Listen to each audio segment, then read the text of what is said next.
Hello guys, welcome to ATS Simplify Personal Finance podcast. Here we talk about personal finance and you can tune in to get personal finance tips. Digital versus paper budgeting, which is better? Before considering any comparison, remember to try the both to quite understand or get a good sense of how both of them feel. Do not just look at the pros and cons and be like, okay, I'm going with this instead of this because this has more pros than cons. You need to try the both of them to understand whether you want this or this. Digital budgeting. This involves using tools like app or spreadsheets to plan and track expenses. So spreadsheets just involves it could be Google, it could be Excel spreadsheets, whatever it is. You use an Excel sheet to track every expenses and income. And for the app, there are different budgeting apps.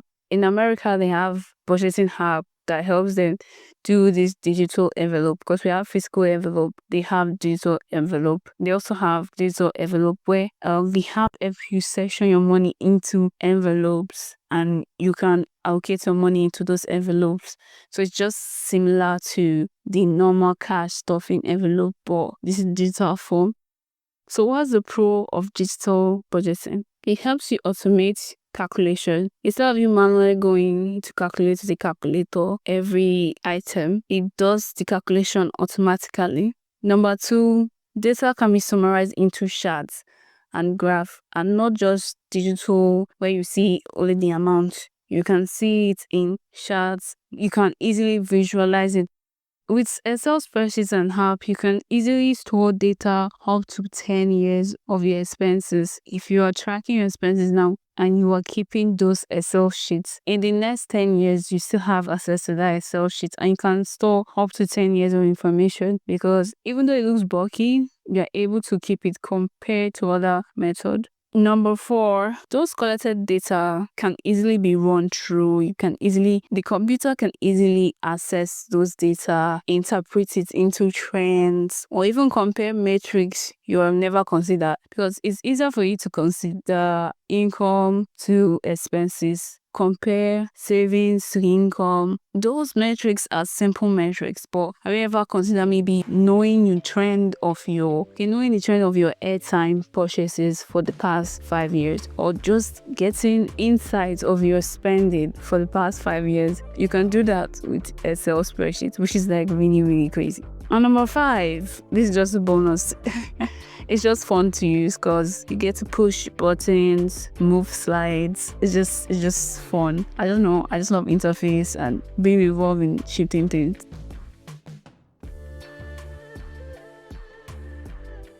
We took a break, so I can tell you thank you for listening so far. And if you like this content, do follow us on Spotify and leave a like. And with that being said, let's continue.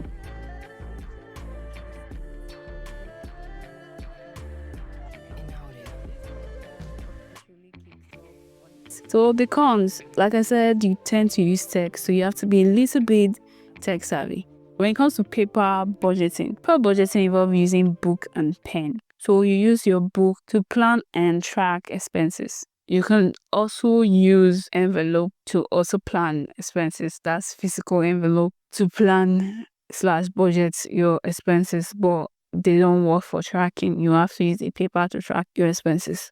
So the pro of this is that number one, you don't need to be tech savvy, so it works well with older people that they don't really know much about Excel spreadsheets. Number two pro is if you're going to be using envelope stuffing for planning your expenses, you get to have, the feel of visually or physically seeing your money. When I tried this, I find it a little bit therapeutic in the sense that I feel some sense of relaxation when I carry a pen and jot down, my expenses and all of that, compared to just typing in your expenses in a spreadsheet. Now let's talk about the con. The con is it's slow, it's not automatic. You have to do the calculation by yourself. And if you have large sum of data, let's not call it data. If you have a long list of transactions, it's going to take time, baby. It's going to take time. Number two, you can only present answers or information in digit numbers. You can't do graphic or lines or chart. Comparing between matrix, it's going to be a lot difficult because you can just focus on simple matrix. It could be knowing how much you spend on needs, how much on income, the ratio of income to need, ratio of income and saving. Important ratios like this you can only focus on that. It's either to keep expenses and transactions of years and years ago. Unless you want to be keeping the books, it's a lot difficult. It gets a lot messy, or your house become a little bit cluttered with old books that you probably don't really need, with old books that you are not actually using. And even if you manage to keep these old books, you cannot do anything with the information because it's huge data sets that can only be run with computer, unless you want to go back 10 years. I mean, looking at every expenses of each month in the past 10 years and be collecting data, it's just too long and too stressful. So it's very difficult to go through.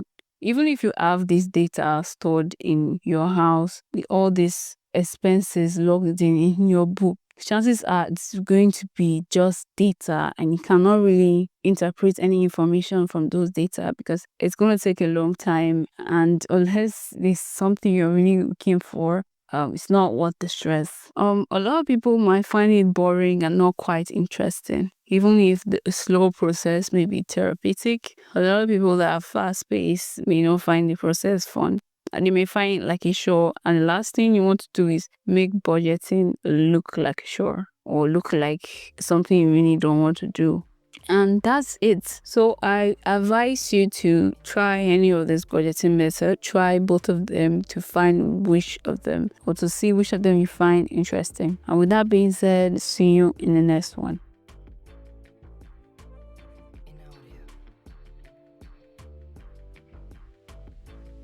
I just want to say thank you for getting to the end of this episode. And I hope you learned something new in this episode and something practical in this episode. Follow and tune in for the next episode.